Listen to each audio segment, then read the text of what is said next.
This is WYMT Mountain Sports, your home for the Kentucky Wildcats and local high school sports.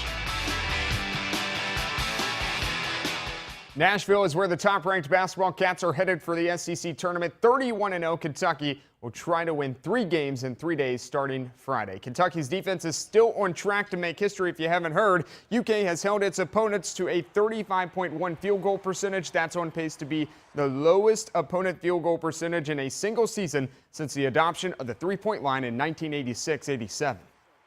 One thing that we've got to shore up a little bit maybe is ball screen defense, and because that's what teams are trying to do right now, and we're still good. Everybody got spoiled of what we did early in the year when you're holding teams to 26, 27, 28% as opposed to somebody shooting 42%. It's like the roof, fell in. Louisville also getting a double bye just like Kentucky in its conference tournament. Round 2 of the ACC tourney today in Greensboro. 5-seeded North Carolina taking on 12-seed Boston College. Winner will play the Cards tomorrow. First half, Carolina on the break, up 3. Bryce Johnson. Later in the half, UNC still up 5. Marcus Page, 17 points, 9 assists. There's an assist for you. 6 rebounds, 2 steals for Page. North Carolina was a one-and-done exit in last year's ACC tourney. Not this year. Heels advanced to the quarterfinals 81-63. Conference USA tournament. Western Kentucky taking on Marshall down in Birmingham, Alabama. First half, we go Justin Johnson, the former Perry Central Commodore. Rocking the rim. Western up 5 later. Trincy Jackson. Smooth. WKU led by 6 at the break. Second half we go now off the miss. Johnson, he's played 20 or more minutes in 5 out of the last 7 games. Only played 15 tonight, but WKU advances to play UAB in the quarterfinals. 20 wins in a row, 1,819 points scored in those 20 wins, but lose now and it's all over. This is March Madness, where even 1 point better than the other team keeps you dancing with the stars. Union playing in the NAIA Division II National Tournament out in Point Lookout, Missouri. Bulldogs taking on Northwestern Ohio. First half, Fitzgerald White. Bulldogs up by 7. Under 10 minutes to go in half. Gerard Newby. This is why you do the crunches, kids. Fights back. Dogs go up 12. Later, DeAndre Stevens. He scored 12 off the bench. He also had 4 assists. Look at the dime there to Dominique Higgins. Tough buckets. Union up 28-27 at the break. Second half, Deontay Johnson. And 1. And then Higgins. This game started at 8:30 in the morning. Guys look like they got plenty of rest. Higgins, he finished with 11. 4 guys in double figures for Union. Johnson goes for 20. 7th time this season he's had at least 20 points in a game, and for the first time in program history, Union advances past the first round in the NAIA Division II National Tournament. Union wins 64-58. It's exciting. 30 wins is not easy to get to, and to win 21 basketball games in a row now is quite impressive. Obviously, I'm kind of in the trenches right now of the moment, so I do have a little bit of perspective on it, and I appreciate those things. But obviously we're just kind of looking for the next game. But these guys have done a great job. They've represented our school. I mean, just little things that people wouldn't think of. We've been here, and already 3 times I've had hotel people, restaurant people talk about how this is the most polite sports team they've ever had to deal with in their lives.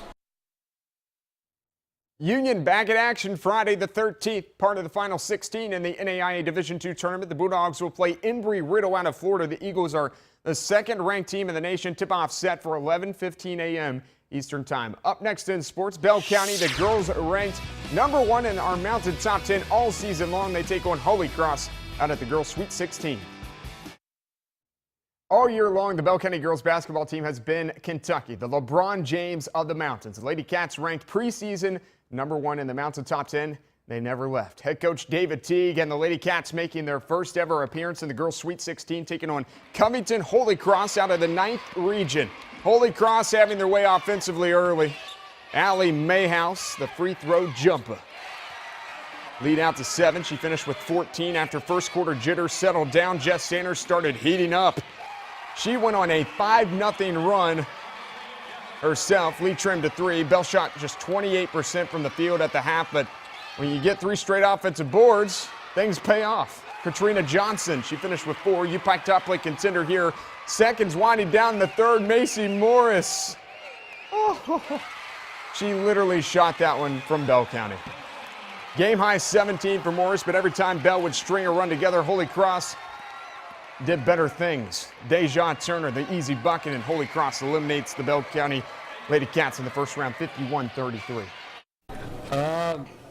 Well, I told our kids there at the end of the game into the locker room that, it was just a rough night, especially offensively for us. I thought we come out a little tight at the beginning of the game and stuff, and didn't allow ourselves to get settled.